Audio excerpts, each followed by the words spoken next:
ఇలా 2 కప్పుల పిండి జల్లించేసుకున్నానండి. దీనిలో 1 స్పూను కారం, 1 స్పూనుడు ఉప్పు, 1 స్పూనుడు జీలకర్ర, నానబెట్టి కడుగుకున్న పచ్చిశనగపప్పు ఇట్లా వేసేసుకుని మొత్తం కలిసేటట్టు నీళ్ళు లేకుండానే ముందన్నీ కలుపుకుంటున్నానండి. తర్వాత వేరుశనగ గుండ్లు కూడా దీనిలో వేసేసుకుంటున్నాను. ఇవన్నీ వేసుకుని ముందు కలుపుకోవాలండి. తర్వాత కరివేపాకు, కొత్తిమీర, పుదీనా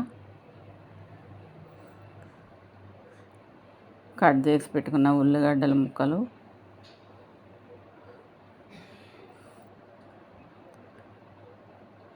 పచ్చిమిర్చి ముక్కలు ఇవన్నీ వేసుకుని బాగా మిక్స్ చేసుకుందామండి. బాగా కలుపుకుంటున్నాను. సర్వాపిండి ఇట్లా చేసుకోండి. నేను చేసి చాలా బాగుంటుంది. గ్లాసు వాటర్ అండి. ఎంత వాటర్ పడితే మనం పిండి ముద్ద కలుపుకోవడానికి అంత వాటర్ కొంచెం కొంచెంగా వేసుకుని కలుపుకోవాలండి. కొంచెం కొంచెంగా వేసుకుని ఇట్లా ముద్ద కలుపుకుంటున్నాను. ఇట్లా కలుపుకోవాలి. సింపుల్ అండ్ టేస్టీ ఇలాగ చేసుకొని నేను చేసినట్టు ఇట్లా చేసుకుంటే చాలా బాగుంటుంది. మొత్తం పిండి మొత్తం ఇట్లా ముద్దలాగా కలుపుకుంటున్నానండి. పిండి మొత్తం కలిసేటట్టు ఇట్లా ఎన్ని వాటర్ పడతాయో అన్నీ వేసుకుని మనం అడుగులకి ఎట్లా కలుపుకుంటామో అట్లా పిండి ముద్ద చేసుకుని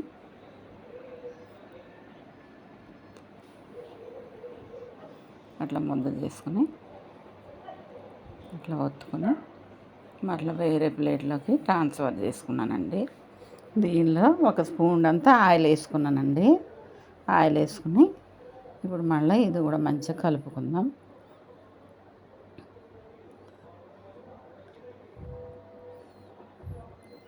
చాలా బాగుంటుందండి టేస్ట్. ఇట్లా చేసుకుంటే సర్వాప్పు అంటారు, సర్వపిండి అంటారండి. ఇప్పుడు కళాయి తీసుకున్నానండి. కళాయి తీసుకుని రాతెండు కళాయి తీసుకున్నానండి. రాతెండు కళాయి తీసుకుని దీనిలో ఆయిల్ వేసుకుంటున్నానండి. ఆయిల్ కొంచెం ఎక్కువ పడుతుందండి. 2 స్పూన్లు అంత ఎక్కువ వేసాను. ఆయిల్ వేసి ఇట్లా బ్రష్తో మొత్తం కళాయికి బ్రష్తో అప్లై చేసుకుంటున్నాను. రాసుకుంటున్నాను. ఇట్లా మొత్తం కళాయి మొత్తం ఆయిల్ రాసుకున్నానండి. ఇప్పుడు పిండి ముద్ద తీసుకుని పెద్దదే తీసుకోవాలండి. కొంచెం ఎక్కువే తీసుకోవాలి పిండి ముద్ద. చూడండి నేను ఎంత తీసుకున్నానో. ఆ పిండిని ఇప్పుడు కళాయికి ఒత్తుకుందామండి. కళాయి పెట్టుకుని ఇట్లా ఒత్తుకుంటున్నాను.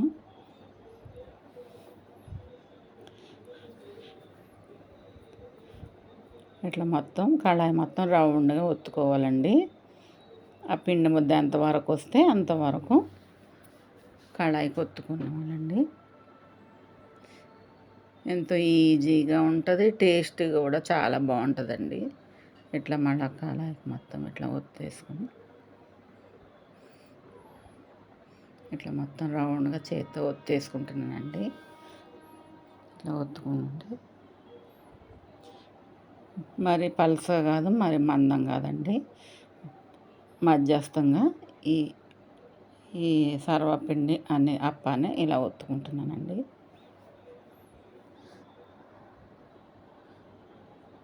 ఒత్తుకొని ఇప్పుడు అంత చూడండి అట్లా రౌండ్గా చేసుకుని ఇప్పుడు రంధ్రాలు చేసుకోవాలండి. చిన్న చిన్న రంధ్రాలు చేసుకుంటే ఆయిల్ కూడా మంచిగా లోపలికి వెళ్ళి మంచిగా కాలుతుందండి సర్వపిండి అప్ప. ఇట్లా చేసుకున్నామండి. ఇట్లా చేసుకుని ఇవి కళాయిని స్టవ్ మీద పెట్టుకుంటానండి. స్టవ్ మీద పెట్టుకుని మూత పెట్టుకుందాం. ఇది కుక్ అవుతాకి ఒక 10 నుంచి 15 మినిట్స్ పడుతుందండి. 10 నుంచి 15 నిమిషాలు మూత పెట్టుకుందాం. తర్వాత ఒక 5 నిమిషాలు అయిన తర్వాత చూపిస్తానండి. మూత పెట్టేసుకుంటాను. కళాయి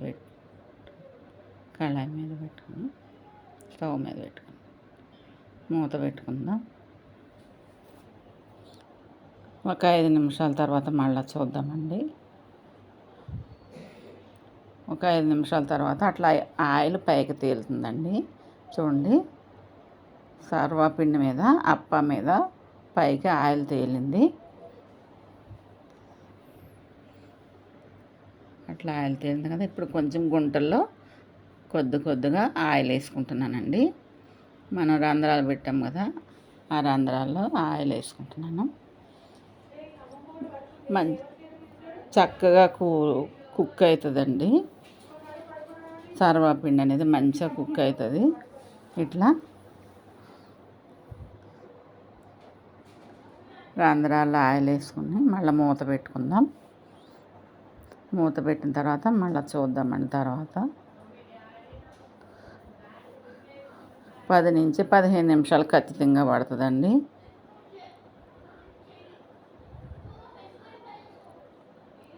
చూడండి ఎంత ఈజీగా తేలిగ్గా వచ్చేస్తుందో. కానీ కొంచెం పైన పచ్చిగా ఉందని నేను ఉల్టా చేసుకుంటున్నానండి. ఉల్టా చేసుకోవద్దు, తిరగేయద్దు, కానీ నేను తిరగేసుకుంటున్నాను. కొంచెం మాడినట్టున్న చూడండి, చాలా బాగుంటుంది. ఇట్లా మాడితేనే చాలా టేస్టీగా ఉంటుంది సర్వపిండి అనేది. ఇక్కడ తిరగేసి కూడా చేసుకున్నాం కదా. కొంచెం మూత పెట్టుకుందాం. కుక్ అయిపోయిందండి. చూడండి,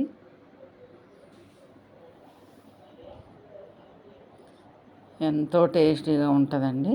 తీసేసుకుని ప్లేట్లో వేసుకుంటానండి. చాలా టేస్టీగా ఉంటుందండి. చూడడానికి బాగుంటుంది, టేస్టీగా ఉంటుందండి. ఇంకోటి కూడా ఇట్లానే చేసేసుకుంటానండి. మొత్తం పిండి అంతా, ఆ పిండి మొత్తం ఒక 3 అయినాయండి. నాకు ఒక 3 అప్పాలు అయినాయి. చూడండి, ఇంకోటి కూడా ఇట్లానే కుక్ చేసుకుని తీసేసుకున్నాను. చూడడానికి బాగుంటుంది, టేస్ట్ బాగుంటుందండి. ఇది కూడా ప్లేట్లోకి తీసేసుకుంటున్నానండి. అంతేనండి, ఎంతో టేస్టీగా ఉండే ఈ సర్వప్ప తెలంగాణ పద్ధతిలో ఈ సర్వప్ప ఇలా చేసుకోండి, చాలా బాగుంటుంది. నా సబ్స్క్రైబర్ ఒకరు అడిగారండి సర్వపిండి చేయమని, అందుకని ఇది చేసి పెడుతున్నాను. లైక్ కొడతలేదు, షేర్ చేయట్లేదండి, సబ్స్క్రైబ్ చేసుకుంటలేరండి. ప్లీజ్ సబ్స్క్రైబ్ చేసుకోవాలండి. ఎంతో టేస్టీగా ఉండే ఈ సర్వపిండి చూడండి, ఈ విధంగా చేసుకోండి. చాలా బాగుంటుంది. డబ్బాలు వేసి స్టోర్ చేసుకోవచ్చు. పిల్లలకి ఎప్పుడు కావస్తే అప్పుడే ఇవ్వచ్చండి. స్నాక్స్ లాగా బాక్స్లో పెట్టవచ్చు, ఇంటికి వచ్చాక కూడా పెట్టవచ్చు. టేస్ట్ బాగుంటుంది. పిల్లలు ఏంటి, పెద్దోళ్ళు ఏంటి, ఈజీగా తినొచ్చు. చాలా బాగుంటుంది. సింపుల్ అండ్ టేస్టీగా చేసుకునే ఈ తెలంగాణ పద్ధతిలో సర్వపిండి ఈ విధంగా చేసుకోండి.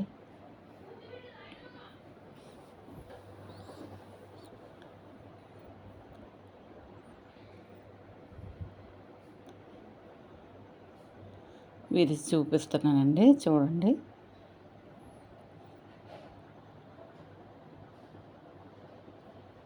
చక్కగా చాలా బాగా వచ్చిందండి. చాలా బాగుంది. కరకరలాడుతూ ఉంటుంది.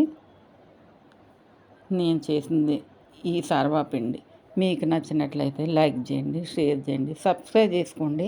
కింద బెల్ నొక్కండి, వీడియోస్ అన్నీ వస్తాయి. మరి ఇంకా మంచి వీడియోతో మీ ముందుకు వస్తానండి. Okay, bye.